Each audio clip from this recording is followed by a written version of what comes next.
నువ్వు క్వశ్చన్ చేయవా? నా ప్రభుత్వాన్ని నువ్వు ఎవడరా, నువ్వు నా ప్రభుత్వం చెప్పినప్పుడు వినాలి అన్న. కనుక అక్కడ ఉన్న యూత్ ఇది ఆలోచిస్తే మా దేశానికి నష్టం ఇది, కనుక మా ప్రభుత్వం చెప్పింది వాడు వినాలి. ఉదాహరణకు మన దగ్గర టిక్ టాక్ కథం పట్టించేసినాం ఇక్కడ, ఒకప్పుడు చైనా మనం ఇది అయినప్పుడు. ఈరోజు టిక్ టాక్ లేదు, కానీ మన దేశంలో యూత్ అలా డిమాండ్ చేయలేదు. నమస్తే. ఈరోజు మనం ఏదైతే నేపాల్లో గత 2-3 రోజులుగా ఉద్రిక్తమైన వాతావరణం నెలకొని యువత రోడ్లపైకి వచ్చి అక్కడ పార్లమెంటు భవనాన్ని ముట్టడించిన కారణంగా అసలు ఏం జరుగుతోంది, మన దేశం లోపల దేశం వెలుపల ఏం జరుగుతూ ఉందని చెప్పేసి ప్రఖ్యాత పరిశీలకులు మరియు విద్యాభారతి అఖిల భారత ఉపాధ్యక్షులు అయినటువంటి మురళీ మనోహర్ గారి దగ్గరికి రావడం జరిగింది. వారిని మనం అసలు ఈ అంతర్జాతీయ రాజకీయాలు కావచ్చు, ఈ నేపాల్లో జరుగుతున్న సంఘటనల యొక్క పూర్వాపారాలను తెలుసుకోవడానికి మనము ఈరోజు ప్రయత్నం చేద్దాం. నమస్తే అండి. నమస్తే. నేపాల్లో మనము నిన్న చూస్తున్నాము, దాదాపుగా నేపాల్ పార్లమెంటునే యువత జెన్జీ పేరుతోటి ఒక ముట్టడి చేయడం జరిగింది. మనం ఒక రకంగా ఈ సూక్ష్మంగా కనుక చూస్తూ ఉంటే ఇది ఒకప్పుడు శ్రీలంకలో జరిగింది, మొన్న బంగ్లాదేశ్లో కూడా ఇట్లాంటి, అంటే యువత ఒకటేసారిగా రోడ్ల మీదకి వచ్చి ప్రభుత్వాలనే కూల్చేయడానికి ప్రయత్నించి సఫలమైనట్లుగా కనబడుతూ ఉంది. అదే సంఘటన ఇప్పుడు మనకు నేపాల్లో కూడా కనబడుతూ ఉంది. ఎందుకు ఇలా జరుగుతుంది, దీని మీద అసలు మీ అభిప్రాయం ఏంటి, ఏం చెప్పదలుచుకున్నారు? ఈ ప్రపంచవ్యాప్తంగా యుద్ధాల తీరు మారుతుంది. మనం గమనించాల్సిన విషయం ఏంటంటే, యుద్ధాలు మొన్న పాకిస్తాన్తో మన యుద్ధం జరిగింది. ఒక్క సోల్జర్ పాకిస్తాన్కి వెళ్ళాడా, లోపలికి వెళ్ళాడా? వెళ్ళలేదు. మన ట్యాంకర్లు వెళ్ళాయా, లేకపోతే ఇంకా ఎవరు వెళ్ళలేదు కదా. 22 నిమిషాల్లో యుద్ధం క్లోజ్ అయిపోయింది అంతే. కనుక 11 టార్గెట్లు 10 టార్గెట్లు ఏవో అనుకున్నామో అక్కడ కొట్టేశాం, ఇక్కడ నుంచే కొట్టేశాం. కనుక యుద్ధం యొక్క తీరు మారింది. మనం ఇది గమనించాలి. మనుషుల అవసరం లేకుండా యుద్ధాలు జరుగుతున్నాయి. ఒకటేమో ఆయుధాలు, ర్యాకెట్స్, ఇవి మిసైల్స్ ఇవన్నీ కూడా వెపన్స్ వచ్చాయి. ఇవి కాకుండా అసలు ఆ వెపన్సే లేకుండా జరిగే యుద్ధం ఒకటి మనకు అర్థం కావాల్సిన విషయం. మన దేశంలో మనంతా చాలా హ్యాపీగా ఉన్నాము, మన జీడిపి బాగుంది, ఫాస్ట్ గ్రోయింగ్ ఎకానమీ. సో ఇదంతా ఒకవైపు మనం అనుకుంటున్నాం. కనుక మనకు తెలియకుండా ఒక టారిఫ్ వచ్చి మీద పడ్డది, 50% టారిఫ్ వచ్చింది. ఎందుకు ఇలా వచ్చింది, ఏమైంది ట్రంప్కు, మోడీ హోడీ దోస్తు ఇవన్నీ అన్నాడు కదా, సడన్ గా ఏమైంది? అసలు అమెరికా ప్రవర్తన ఎట్లా మారిపోయింది? పాకిస్తాన్ యుద్ధం వరకు మన దగ్గరనే ఉన్నది, మోడీ అన్నారు, అదే అన్నారు. పాకిస్తాన్ యుద్ధం కాగానే ఎందుకు మారిపోయింది? ఒక్కసారి పాకిస్తాన్లో 1-2 విమానాశ్రయాలు, ముఖ్యంగా అణ్వాయుధాలు ఉండే దగ్గర మనం బాంబింగ్ చేయగానే, కిరాణా హిల్స్ పైన మనం బాంబులు దాడి చేయంగానే యుద్ధం ఆపండి మొర్రో అని వాళ్ళు అడిగారు. అమెరికా కూడా వాళ్ళను చెప్పేసింది, ఎందుకంటే అక్కడ అణ్వాయుధాలను ప్రొటెక్ట్ చేస్తుంది అమెరికా. కనుక అమెరికా తన ఆయుధాలను తను కాపాడుకోవాలి. అది బయటపడిందంటే ప్రపంచం అంతా ఇది అయిపోతుంది, చులకన అయిపోతుంది. కానీ యుద్ధం ఆపించారు, పాకిస్తాన్కి చెప్పి ఆపించారు. కానీ మేము ఇండియాకి చెప్తే ఇండియా ఆపింది అన్నట్టుగా చెప్పడానికి వెళ్ళాడు. తర్వాత అదేది నోబెల్ నాకు కావాలి అని అన్నాడు. ఇదంతా మనకు గేర్ మార్చిన పద్ధతి. పాకిస్తాన్ యుద్ధం తర్వాత గేర్ మార్చి అమెరికా సైన్యాధిపతిని అసీం మునీర్ను పిలవడమేంది, వానికి భోజనం పెట్టడమే. పాకిస్తాన్ అధ్యక్షుడు ఎక్కడ పోయిండు? పాకిస్తాన్ సైన్యాధిపతిని ఎందుకు అంత పెద్దగా గౌరవించారు అంటే, పాకిస్తాన్ లో ప్రభుత్వం లేదా, పాకిస్తాన్ లో అధ్యక్షుడు లేడా? ఒక అధ్యక్షుడు, అమెరికా అధ్యక్షుడు ఇంకొక దేశం యొక్క ప్రధానమంత్రిని అధ్యక్షులను వదిలేసేసి ఆఫ్టర్ ఆల్ పోలీస్ ఆఫీసర్ తో, ఆర్మీ ఆఫీసర్స్ తో భోజనాన్ని కూర్చొని నువ్వు కూడా రా మోడీ అని పిలుస్తాడా? కానీ ఈ గేర్ చేంజ్ ఏదైతుందో అది యుద్ధము, మనకు అర్థం కాని ఒక యుద్ధము. వాడికి ఏంటంటే, ఈ ఇండియాను నియంత్రించకపోతే మాకు సమస్య అయిపోతుంది. మేము చెప్తే విన్నరా? మేము చెప్తే యుద్ధం ఆపరా?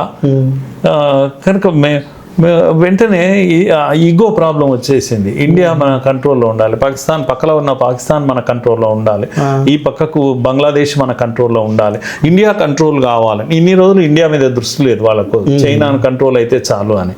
కానీ ఇప్పుడు ఇండియాను కంట్రోల్ చేయాలి. కనుక యుద్ధం చేయకుండా కంట్రోల్ చేయాలంటే ఏం చేయాలి? ఎప్పటి నుంచో స్టార్ట్ అయింది, మనకు తెలియకుండానే బంగ్లాదేశ్ మీద చేశారు, డీప్ స్టేట్ ఇన్వాల్వ్మెంట్, శ్రీలంక మీద చేశారు, తర్వాత ఇదేంటి పాకిస్తాన్ మీద కూడా చేశారు. పాకిస్తాన్ ఇమ్రాన్ ఖాన్ లోపల పెట్టారు, తన మాట వినేవాడిని పెట్టుకున్నారు. కనుక ఇమ్రాన్ ఖాన్ తొలగించింది కూడా ఒబామా డీప్ స్టేటే. ఒబామా ఉన్నప్పుడే ప్లాన్ జరిగింది, డీప్ స్టేట్ ప్లాన్ జరిగింది. ఓకే. డొనాల్డ్ డ్యూ అని చెప్పేసి వాడు ఒక ప్రభుత్వానికి ఉత్తరం రాశాడు, మాకు అనుకూలమైన వాడు కావాలి, కనుక ఇమ్రాన్ ఖాన్ మీద అలిగేషన్స్ పెట్టి లోపల వేసేసారు. ఎన్నేళ్ళు ఎప్పుడు బయటకు వస్తాడో తెలియదు. ఇప్పుడున్న ప్రభుత్వం చూడండి, అమెరికా ఏం చెప్తే అది చేతులు కట్టుకొని నిలబడుతుంది. కనుక మీరు గమనించండి, బంగ్లాదేశ్ ప్రభుత్వం అమెరికా ఏం చెప్తే అది, అసలు అమెరికానే రూల్ చేస్తుంది బంగ్లాదేశ్ను. యూనూస్ ఎక్కడి నుంచి వచ్చాడు, ఆకాశం నుంచి సడన్ గా రాలిపడ్డాడు అమెరికా నుంచి వచ్చేసి. కనుక అంతవరకు 15-20 ఏళ్ళు పరిపాలించిన హసీనా నలుగురు కలుస్తారు, 4 రాళ్ళు వేస్తారు, ప్రైమ్ మినిస్టర్ పారిపోతుంది. ఇది అది జరిగింది. ఎంత విచిత్రంగా ఉంటుంది, విచిత్రమైన రాజకీయాలు. కనుక నా పాయింట్ ఏంటంటే, శ్రీలంక అయినా కూడా రాజపక్ష ఇద్దరు బ్రదర్స్ ఒకసారి సడన్ గా స్టూడెంట్స్ వచ్చేస్తారు, పార్లమెంట్లో కబ్జా చేస్తారు, లేకపోతే ప్రైమ్ మినిస్టర్ ఆఫీస్ కబ్జా చేస్తారు, రాళ్ళు కొడతారు. వాళ్ళు కూడా హెలికాప్టర్ ఎక్కారు, పారిపోయారు.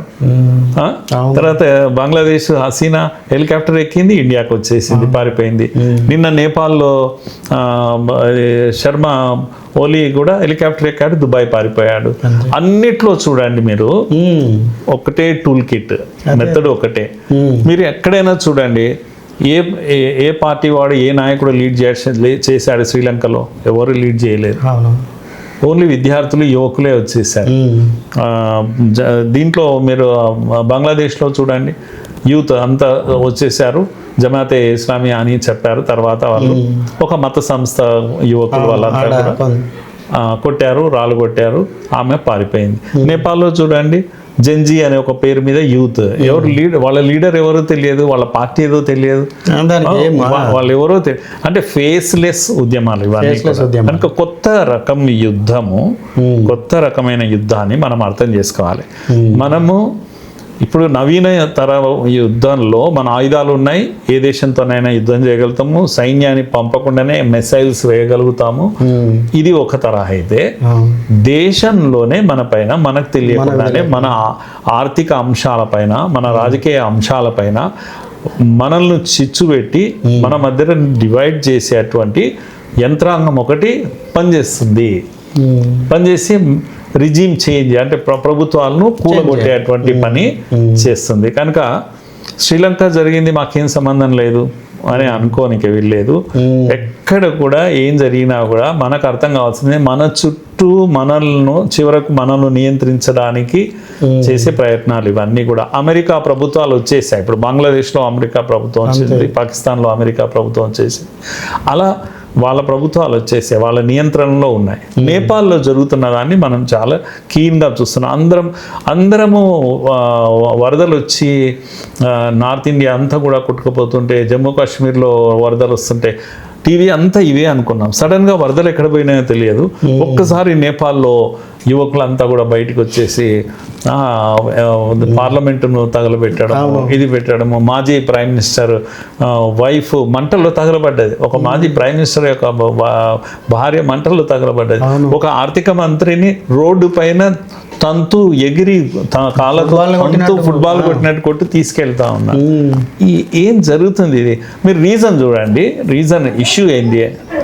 ఇష్యూ ఏంది అక్కడ అంటే, ఈ సోషల్ మీడియా బ్యాన్ అనేది ఇది ట్రిగ్గర్ పాయింట్ అంటాం. దేనికైనా ఈ మోడర్న్ డే ఈ యొక్క డీప్ స్టేట్ యొక్క మెకానిజం ఎలా ఉంటుంది అంటే, ప్రజలను ఎప్పుడు స్టడీ చేస్తుంటారు, వాళ్ళ మనోభావాలను స్టడీ చేస్తుంటారు, ఎప్పుడు అలర్ట్గా ఉంటారు, ట్రిగ్గర్ పాయింట్ కొరకు ఎదురు చూస్తుంటారు.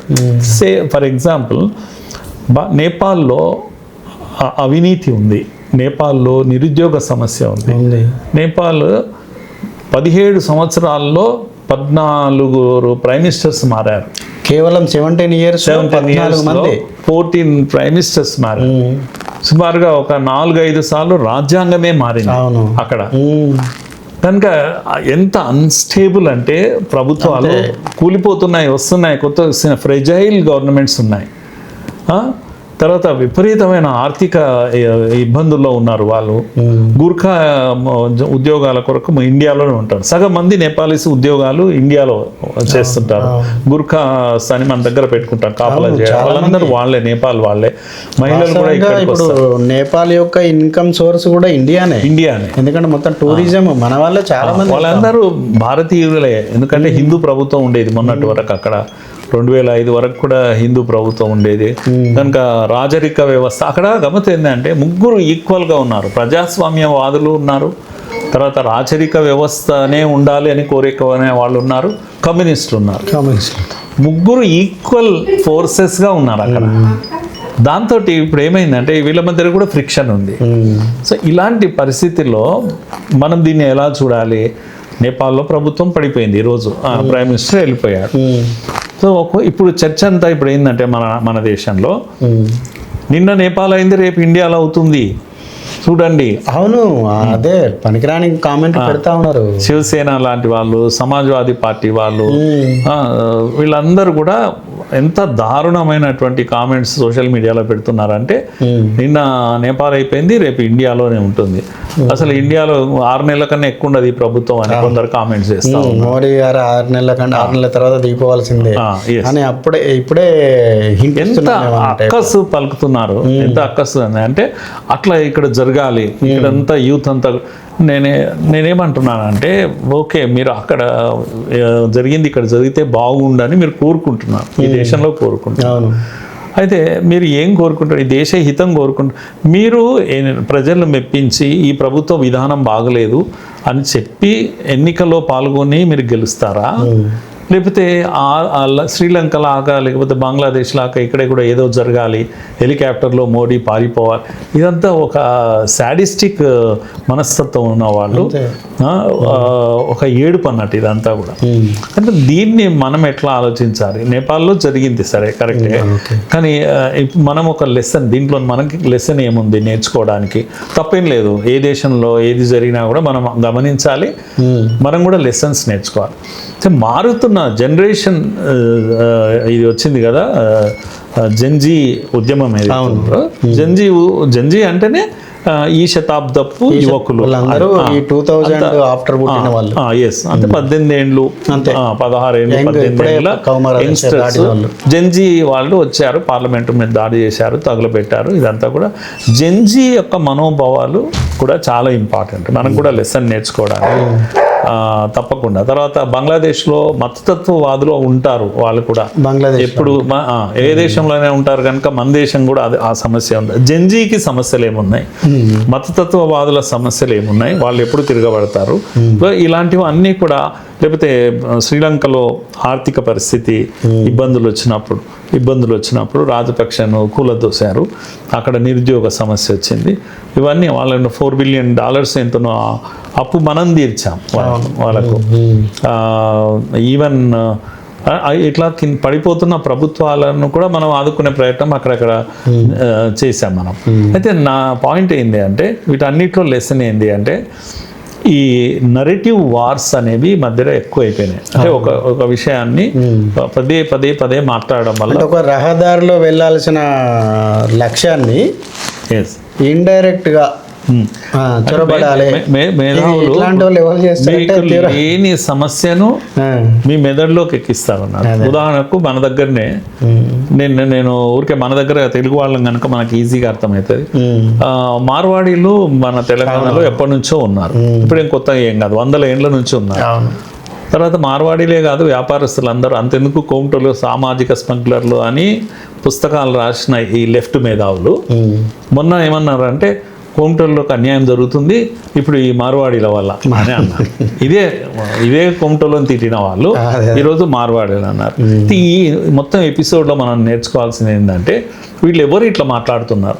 నేనేమంటున్నాను, చిన్న కులాలకు ఒత్తిడికి గురి అవుతున్నారు, మన రాష్ట్రంలో ఒత్తిడికి గురి అవుతున్నారు. కరెక్టే, అది కూడా కరెక్టే. మార్వాడీలు వ్యాపారం పెరుగుతుంది అనుకుందాం, కరెక్టే, అది కూడా. మార్వాడీలు కొన్ని తప్పులు కూడా చేస్తున్నారు అని అనుకుందాము. వాళ్ళు యూపీఐ పెట్టడం లేదు, లేకపోతే గోల్డ్ వ్యాపారస్తులను ముంచుతున్నారు, ఇవన్నీ కూడా ఉన్నాయి.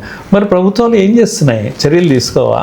ఇటువంటివన్నీ చేస్తుంటే అది మార్వాడి అయినా, కోమటైనా, ఇంకొక ఆయన, ముస్లిం అయినా, ఎవరైనా సరే ప్రభుత్వాలు చర్యలు తీసుకోవాలి కదా. కానీ why only Marwari should go back? పేరుడు ఆ ఒక్క మార్గాన్ని మాట్లాడమే వై గో బ్యాక్? వాస్తవంగా అనిల్ గారు, మీరు ఈ రాష్ట్రంలో నేను కూడా కనుక్కుంటున్నా, ఉదాహరణకు యాదగిరి గుట్ట దగ్గర హౌస్లకు గోల్డ్ స్మిత్స్ జరిగిన అది తెలుసు నాకు, లేకపోతే బిజినపల్లిలో ఒక గోల్డ్ స్మిత్ను చంపేసిన సంగతి తెలుసు నాకు.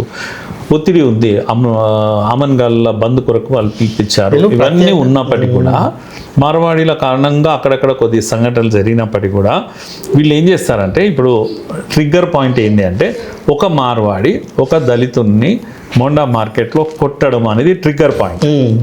ఎదురు చూస్తుంటారు వీళ్ళంతా, స్టడీ చేస్తుంటారు, ఎదురు చూస్తుంటారు. ఈ రాష్ట్రంలో టాక్ ఉంది, మార్వాడీలో ఒత్తిడి ఉంది మన మీద, కొమటలు కూడా సమస్య ఫీల్ అవుతున్నారు. ఈ టైంలో వీడు ఏం చేస్తాడు, ఎవడో ఒకడు దీని మీద యూట్యూబ్లో వచ్చినాయి కనుక మాట్లాడడం మొదలు పెడతాడు. ఏంటో ఆ మార్వాడీలు ఏదో అయిపోయినారు, మనం కొంపలు ముస్తున్నారు, గోకుల్ చాటోడు అట్లా చేసిండు, వీడు ఇట్లా చేసిండు, వీళ్ళు గో బ్యాక్ అని అంటారు. గో బ్యాక్ అనేది ఒక ప్రజలను విడగొట్టే అటువంటి ఇది కనుక మోండా మార్కెట్లో జరిగిన ఒక చిన్న సంఘటన ట్రిగ్గర్ పాయింట్ అవుతుంది.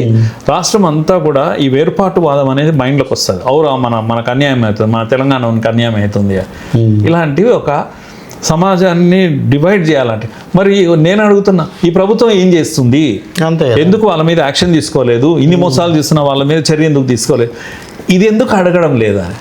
అట్లా మనకు హైదరాబాద్లో తెలంగాణలో మనకే తెలియదు, మన మీద వచ్చి ఒక మూమెంట్ వచ్చి పడ్డది. మనం ఎవరము దీనికి లీడర్ లేరు, ఒక ఏది లేదు కనుక యూట్యూబ్లో అక్కడ ఇక్కడ ఎవరో పోరలు ఇద్దరు ముగ్గురు వచ్చి మాట్లాడడము, దాంతో అయ్యో ఏమో అయిపోయింది, కొంపలు అయిపోయింది అనేటువంటి ఇది చిన్న లోకల్గా జరిగిన ఒక సంఘటన ట్రిగ్గర్ పాయింట్గా తీసుకొని మన ఎమోషన్స్ రెచ్చగొట్టేస్తే ఒక నాయకుడు వస్తాడు, దాన్ని హిందూ ముస్లిం అంటాడు, ఇంకో నాయకుడు వస్తాడు ఇంకేదో అంటాడు, అంత కన్ఫ్యూజన్ అయిపోతుంది. కనుక మనుషులు ఎమోషన్స్ వస్తాయి. ఇలాంటివే ఉద్యమాలకు దారి తీస్తూ ఉంటాయి. ఇప్పుడు కూడా మనుషులు విడగొట్టేటువంటి ఇప్పుడు కూడా మన మీద నిరంతరం జరుగుతుంది. మీరు చూడండి, ఈ టూల్ కిట్స్ ఎట్లా పనిచేస్తాయని అంటే, ఉదాహరణకు ద వైర్ అనే ఒక యూట్యూబ్ ఉంటుంది, వెబ్సైట్ ఉంటుంది, అక్కడ నుంచి మొత్తం విషయం అంతా సప్లై అవుతుంది. ది వైర్ అనేది మామూలు వెబ్సైట్ కాదు, అది యోగేంద్రనాథ్ లేకపోతే వీళ్ళంతా ఉన్నారు, యోగేంద్ర యాదవ్ లాంటి వీళ్ళు పెద్ద పెద్ద లెఫ్ట్ వింగ్ ఈకో సిస్టమ్ అనేది ఒకటి, వీళ్ళు మొత్తం ఈ ఫార్ములా చేసి దాంట్లో ఇస్తుంటారు.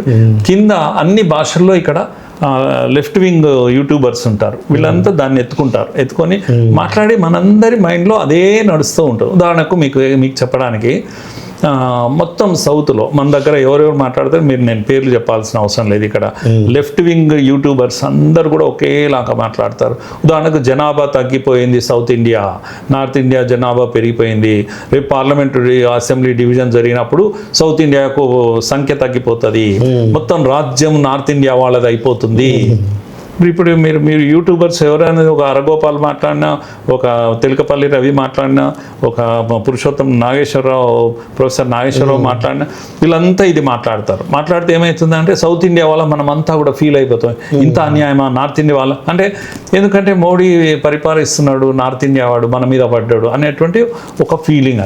ఇది నిజమే ఉండొచ్చు, ఇది జనాభా తగ్గుతుంది సౌత్ ఇండియాలో, నార్త్ ఇండియాలో పెరుగుతుంది.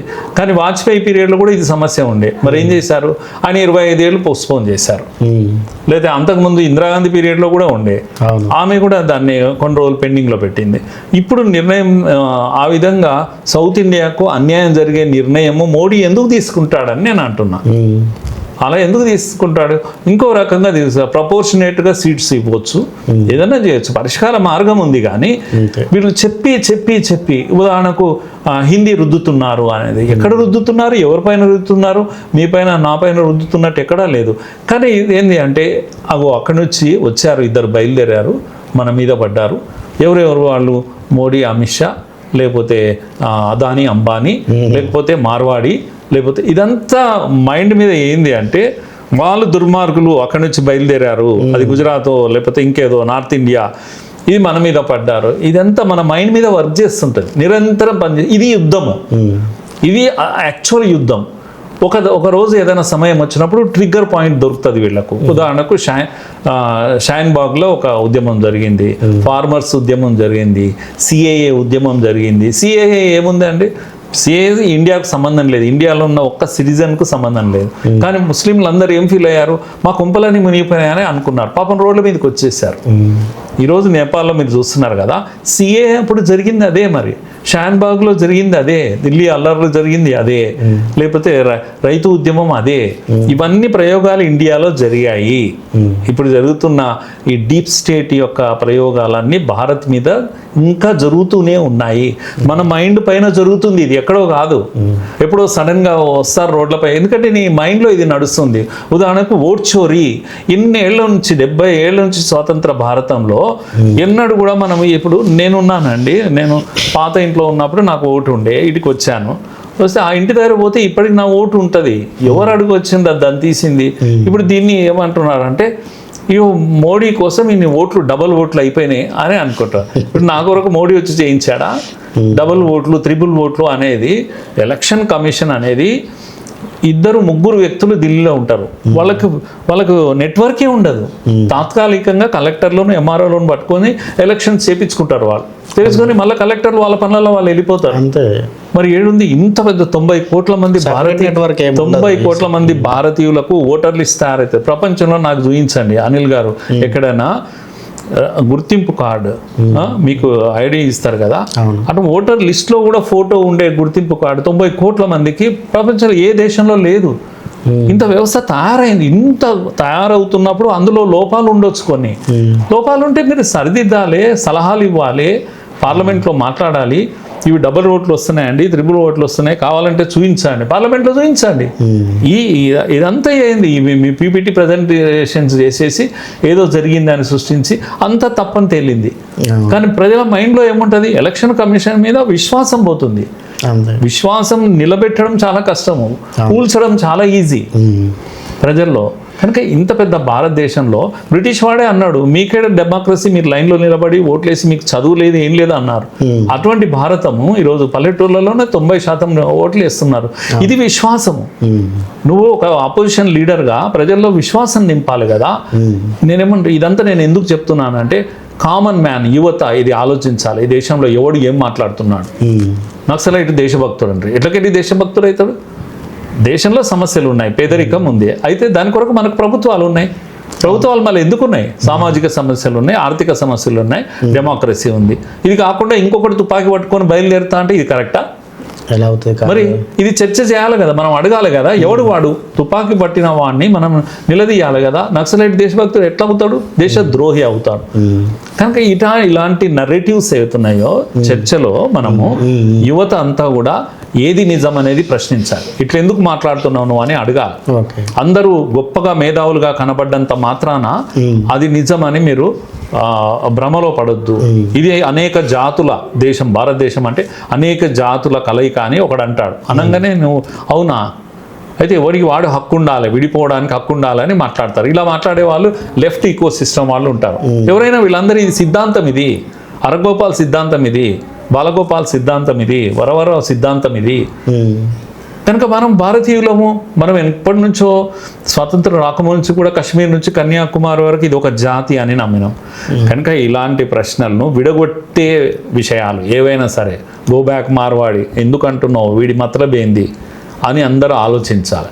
పర్టికులర్గా యూత్ ఆలోచించాలి. కనుక యుద్ధం ఎక్కడో లేదు, మన మైండ్లో నడుస్తుంది. మనమంతా అలర్ట్గా ఉండాలి. యుద్ధం బార్డర్ పైన జరగదు, దయచేసి గుర్తుపెట్టుకోండి. మన బార్డర్కు ప్రాబ్లమే లేదు, మన సైన్యం ఉంది చూసుకోవడానికి. కానీ అసలైన సైనికులు ఎవరంటే ఎడ్యుకేటెడ్ యూత్, బాగా చదువుకున్న జెన్జీ యూత్ ఎవరైతే ఉన్నారో వీళ్ళే అసలైన సోల్జర్స్. తిరగబడితే వీళ్ళు దేశం ఇదైపోతుంది. కనుక సోల్జర్ బయట నుంచి రావాల్సిన అవసరం లేదు.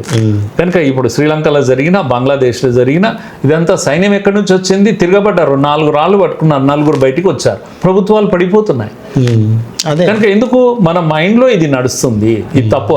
ఉదాహరణకు మీరు నేపాల్ విషయమే నేను అడుగుతున్నాను, అందరిని యూత్ అండ్ స్టూడెంట్స్కి నేను చెప్తున్నాను.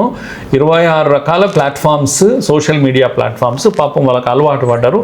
అది ఒక్కసారి బ్యాన్ అయ్యేసరికి ఒక్కసారి ఉలికి పడ్డారు, ఎవరు వీడు బ్యాన్ చేసేది అని అనుకున్నారు. కానీ ఆ ప్రభుత్వం చెప్పింది, ఇది విదేశాల నుంచి ఫేస్బుక్ ఇక్కడికి వచ్చింది, టిక్ టాక్ ఇక్కడికి వచ్చింది, వీళ్ళంతా ఇక్కడికి వచ్చినప్పుడు వీళ్ళు ఆ ప్రభుత్వం యొక్క నిబంధనల ప్రకారం ఉండాలన్నా వాళ్ళ ఇష్టం ఉన్నట్టు నడపాలన్నా.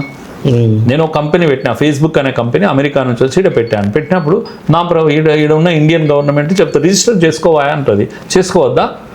చేసుకోండి, నేను వ్యాపారం నడిపిస్తా అని అంటే 26 ప్లాట్ఫామ్స్ వాళ్ళు రిజిస్ట్రేషన్ చేసుకోలేదు. ఆ ప్రభుత్వం అంత బలహీనంగా ఉంది. ఒకప్పుడు చైనా మనం ఇదే అయినప్పుడు, ఈరోజు టిక్ టాక్ లేదు. కానీ మన దేశంలో యూత్ అలా డిమాండ్ చేయలేదు. మన దగ్గర నేను చెప్పిన ఇంతకుముందు ఢిల్లీ అల్లర్లు కానీ సిఏ ఇవన్నీ కూడా అవే ఉద్యమాలు, కానీ ఫెయిల్ అవుతున్నారు. ఎందుకంటే నంబర్ 1 ఏంటంటే ఫాస్ట్ గ్రోయింగ్ ఎకానమీ. కనుక నేపాల్లో, శ్రీలంకలో, బంగ్లాదేశ్లో ఉన్నటువంటి అసంతృప్తి ఇక్కడ లేదు ప్రజల్లో. సెకండ్ ఏంటి అంటే ప్రభుత్వం పైన విపరీతమైన నమ్మకం ఉంది, విశ్వాసం ఉంది.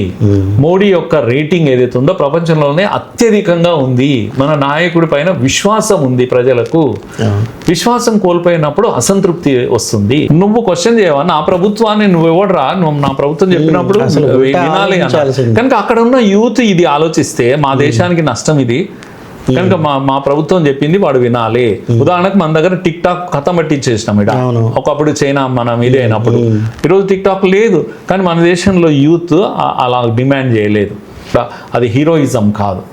ఉదాహరణకు ఒక అమ్మాయికి, ఆమె పేరు దిల్లీలో జరిగింది కదా, రేప్ జరిగినప్పుడు, నిర్భయ జరిగింది, 1000 మంది వచ్చి తిరగబడ్డారు. అది తిరుగుబాటు అంటే. కనుక ఇక్కడ శంషాబాద్లో జరిగినప్పుడు 1000 మంది తిరగబడ్డాం.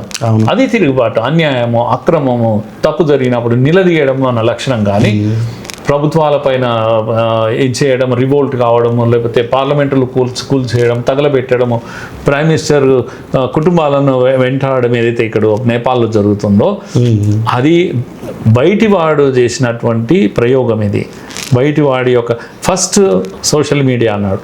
ఆ తిరుగుబాటు రాగానే నెక్స్ట్ ఏమన్నాడు, కరప్షన్ ఉంది అన్నాడు, నెక్స్ట్ ధరలు అన్నారు. కనుక దీనికి అంతు లేదు.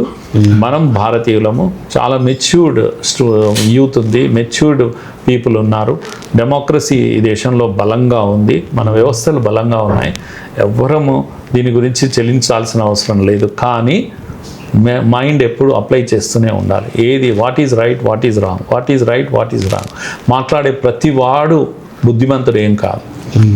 కనుక అది నిజమెంత అబద్ధమెంత తెలుసుకోవాలి. ఆ విధంగా ముందుకెళ్తే భారత్కి ఎటువంటి దోఖా లేదు.